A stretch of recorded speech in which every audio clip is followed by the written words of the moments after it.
നമസ്കാരം. കനത്ത തോൽവിക്ക് പിന്നാലെ തിരുവനന്തപുരം CPM-ൽ കടുത്ത ആഭ്യന്തര കലഹവും പരസ്യമായ കുറ്റപ്പെടുത്തലുകളും പുകയുകയാണ്. ഒരു കാലത്ത് CPM ഏറ്റവും പ്രായം കുറഞ്ഞ മേയറെന്ന് വിശേഷിപ്പിച്ച് തലയിൽ എടുത്തു നടന്ന ആര്യ രാജേന്ദ്രനെതിരെ മുതിർന്ന നേതാവ് വി ശിവൻകുട്ടി തന്നെ പരസ്യമായി രംഗത്തെത്തിയിരിക്കുകയാണ്. തോൽവിക്ക് ശേഷം തിരുവനന്തപുരത്ത് ചേർന്ന CPM ജില്ലാ സെക്രട്ടേറിയറ്റ് യോഗത്തിലാണ് വി ശിവൻകുട്ടി കടുത്ത ഭാഷയിൽ ആര്യ രാജേന്ദ്രനെ വിമർശിച്ചിരിക്കുന്നത്.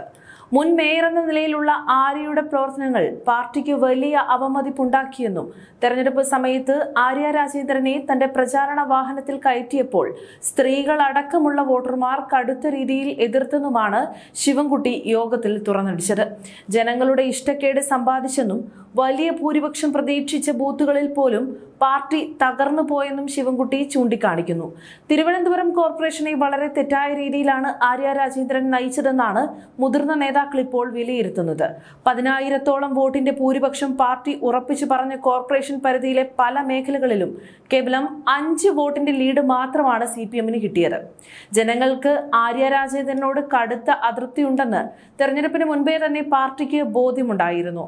അതുകൊണ്ട് തന്നെയാണ് തെരഞ്ഞെടുപ്പ് ചുമതലകൾ വിഭജിച്ചപ്പോൾ മറ്റ് ജില്ലാ കമ്മിറ്റി അംഗങ്ങൾക്ക് വിപുലമായ ചുമതലകൾ നൽകിയപ്പോൾ ആര്യ രാജേന്ദ്രൻ അവർ താമസിക്കുന്ന മുടവൻമുകൾ വാർഡിന്റെ ചുമതല മാത്രമായി പാർട്ടി പരിമിതപ്പെടുത്തിയത്.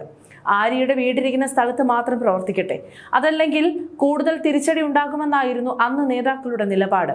എന്നാൽ ഈ മുൻകരുതലുകൾ എടുത്തിട്ടും ജനരോക്ഷം തടയാൻ CPM-ന് സാധിച്ചില്ല എന്നാണ് വോട്ടിംഗ് നില വ്യക്തമാക്കുന്നത്.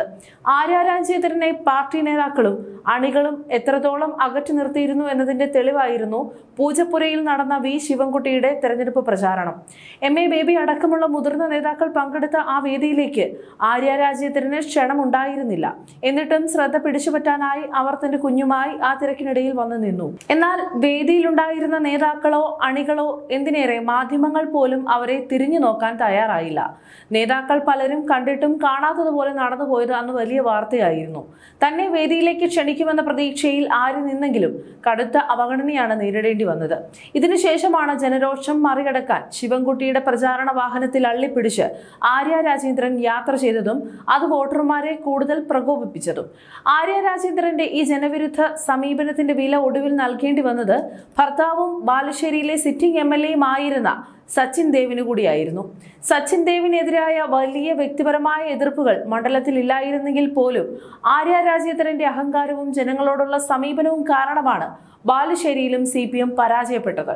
KSRTC ബസ് തടഞ്ഞു നിർത്തി ഡ്രൈവർ യദുവുമായി ഉണ്ടാക്കിയ തർക്കവും അതിനെ തുടർന്ന് അധികാരം ഉപയോഗിച്ച് ആ സാധാരണക്കാരനെ വേട്ടയാടിയതുമെല്ലാം ജനങ്ങളുടെ മനസ്സിൽ വലിയ പ്രകോപനമായി അവശേഷിച്ചിരുന്നു. ആര്യ രാജേന്ദ്രന്റെ ഇത്തരത്തിലുള്ള തന്നിഷ്ടവും അഹങ്കാരവും കാരണം മാത്രമാണ് ചരിത്രത്തിലാദ്യമായി തിരുവനന്തപുരം കോർപ്പറേഷൻ ഭരണം CPM-ന് നഷ്ടപ്പെടാനും അത് BJP-യുടെ കയ്യിൽ എത്തിപ്പെടാനും കാരണമായതെന്നാണ് പാർട്ടിക്കുള്ളിലെ തന്നെ തിരുത്തൽവാദികൾ പറയുന്നത്. അധികാരത്തിന്റെ അഹങ്കാരത്തിൽ ജനങ്ങളെ മറക്കുന്നവർക്ക് ജനങ്ങൾ നൽകിയ ശക്തമായ പ്രഹരമാണ് ഈ തെരഞ്ഞെടുപ്പ് ഫലം. പാർട്ടിക്കുള്ളിലെ ഇത്തരം വ്യക്തികളെ അധികാരത്തിലിരുത്തിയാൽ എന്താണ് സംഭവിക്കുകയെന്നത് ഇക്കഴിഞ്ഞ തെരഞ്ഞെടുപ്പിലൂടെ ജനങ്ങൾ കാണിച്ചു തന്നതാണല്ലോ. കൂടുതലൊന്നുമില്ല, ജനം വീട്ടിലിരുത്തും.